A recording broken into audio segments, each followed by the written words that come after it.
नमस्कार दोस्तों, जहां हमारे देश में 14 नवंबर को बाल दिवस का आयोजन किया जाता है, वहीं दुनिया भर के तमाम देशों में अलग अलग तिथियों को बाल दिवस का आयोजन किया जाता है।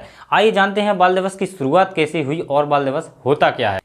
दोस्तों, प्रमुख रूप से बाल दिवस के अवसर पर वर्ष के किसी खास दिन को सिलेक्ट किया जाता है जिसमें बच्चों की खुशियों का ख्याल रखा जाता है। दोस्तों, जब भी बाल दिवस का आयोजन किया जाता है तब बाल दिवस के अवसर पर देश के प्रथम प्रधानमंत्री पंडित जवाहरलाल नेहरू को जरूर याद किया जाता है। पंडित जवाहरलाल नेहरू बच्चों से बेहद प्रेम किया करते थे। यदि आप गूगल पर सर्च करेंगे तो पंडित जवाहरलाल नेहरू को बच्चों के साथ कई फोटो में आप देख सकते हैं। पंडित जवाहरलाल नेहरू का मानना था कि बच्चे देश के भविष्य हैं और उनको बच्चों में एक नई ऊर्जा और उमंग दिखती थी। देश के प्रधानमंत्री होने के साथ साथ पंडित जवाहरलाल नेहरू की व्यस्तता बहुत अधिक होती थी, लेकिन फिर भी वे बच्चों से इतना प्रेम करते थे कि स्कूलों, कॉलेजों और अन्य जगह पर बच्चों से मिलने के लिए बड़े ही उत्साहित होते थे और बच्चों से बहुत मिला करते थे, उनसे मुलाकात किया करते थे, उनसे बात किया करते थे। राष्ट्रीय त्योहारों पर पंडित जवाहरलाल नेहरू को बच्चों से मिलना बेहद अच्छा लगता था और वे बच्चों को पुरस्कार भी दिया करते थे। उन्होंने बच्चों के लिए प्राइमरी शिक्षा फ्री की और उनको भोजन की भी व्यवस्था की। नेहरू का मानना था कि बच्चे देश का भविष्य हैं, परंतु उनको सही शिक्षा, देखभाल व विकास के सही रास्ते पर चलाकर नया जीवन दिया जा सकता है।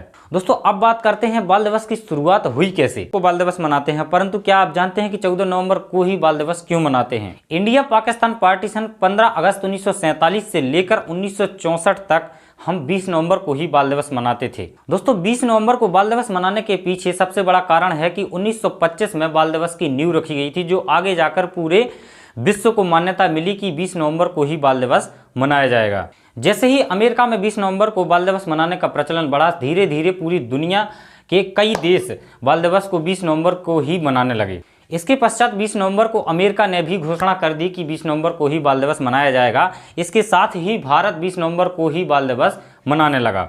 दोस्तों, दुनिया के कई देश जैसे Azerbaijan, Canada, Egypt, Ethiopia, Finland, France, Israel आदि कई देश जो हैं आज भी 20 नवंबर को ही बाल दिवस मनाते हैं। वहीं दूसरी तरफ सूरीनाम में 4 नवंबर को, सूडान तथा साउथ सूडान में 23 दिसंबर को बाल दिवस मनाया जाता है। ताइवान व हांगकांग में 4 अप्रैल को बाल दिवस का आयोजन किया जाता है। म्यांमार में 13 फरवरी, बांग्लादेश में 17 मार्च, वहीं दूसरी तरफ तुर्की में 23 अप्रैल, दक्षिण कोरिया तथा जापान में 5 मई को बाल दिवस का आयोजन किया जाता है। वहीं आज वर्तमान में चीन और जर्मनी 1 जून को बाल दिवस का आयोजन करते हैं। दोस्तों, 1950 के बाद 1 जून को बाल संरक्षण डे के रूप में मनाया जाने लगा और इसी बाल संरक्षण दिवस को ही वर्ल्ड चिल्ड्रन डे के रूप में मनाया जाने लगा। फिर धीरे धीरे 1959 में पहली बार चिल्ड्रन डे को मनाया। दोस्तों, 1950 से 1 जून को बाल संरक्षण दिवस के रूप में मनाया जाने लगा, जिसे वर्ल्ड चिल्ड्रन डे भी कहते हैं। 1959 में पहली बार भारत ने वर्ल्ड चिल्ड्रन डे मनाया। इसके बाद 27 मई 1964 को जब देश के प्रथम प्रधानमंत्री पंडित जवाहरलाल नेहरू की मृत्यु हो जाती है तो 20 नवंबर की तारीख को बदलकर 14 नवंबर कर दिया जाता है, जिसके उपलक्ष्य में पंडित जवाहरलाल नेहरू को याद किया जाता है और बाल दिवस का आयोजन किया जाता है। 14 नवंबर के दिन देश के तमाम विद्यालयों में बाल मेले का आयोजन किया जाता है, जिसमें सर्वाधिक मात्रा में बच्चे ही पार्टिसिपेट करते हैं। आज के लिए बस इतना ही। मिलते हैं ऐसे ही किसी नेक्स्ट वीडियो में। जय हिंद।